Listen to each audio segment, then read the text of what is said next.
you know I've said before to Maxwell Smart, who watches all my videos and comments on them all, he should have his own hair loss channel because he actually knows what he's talking about. I'm a host.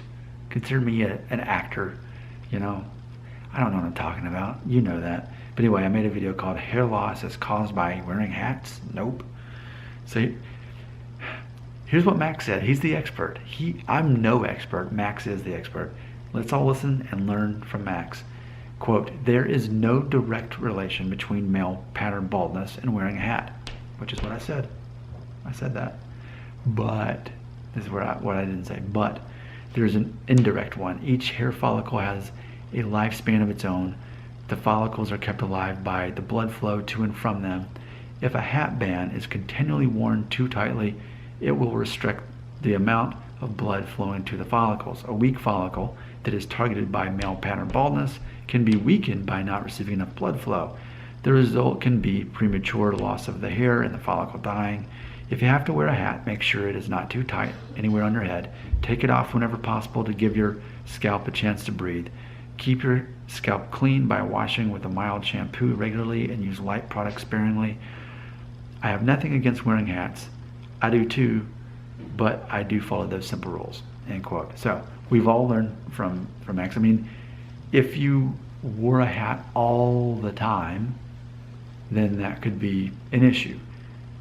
It was never an issue. It was never an option for me because like in high school, it's not like you can't wear hats in high school, so I'm not gonna be wearing it all day. And in college, I couldn't wear, the college I went to was very conservative and strict, so you couldn't wear a hat. And then when I got to work, like I'm working in an office, I'm not wearing a hat. So like when I wear a hat, it's like in my off time, like at the end of the day or even on the weekend, but only mainly because I haven't taken a shower and I just got up and I threw on a hat. Like that's often what a hat is for me. Or at the end of the day, I'm just like, my hair's already messy anyway, and I just want to kind of lay low or whatever. So I don't know. I can't imagine wearing a hat so much that it would even meet the criteria for that. But according to Max, there's science behind it that proves that. But just keep in mind, I've worn hats ever since I was a teenager, you know, for over 20 years. So, you know, it didn't make me go bald in itself. It was my DNA that has brought that on. So unless you just wear a hat all the time, it sounds like you're gonna be okay. So wear the hat. And, you know, every hour or so, do the thing where you do this, because that's what we do when we wear hats. Oh, this also gives you an option to see what my hair looks like under a hat after I've been wearing a hat. But also, I just made that other video where I tried to make my hair worse by putting all the oil in it. I gotta admit, though, I'm surprised it doesn't look worse. It doesn't really look that bad for as much thinning as I've got going on. Huh.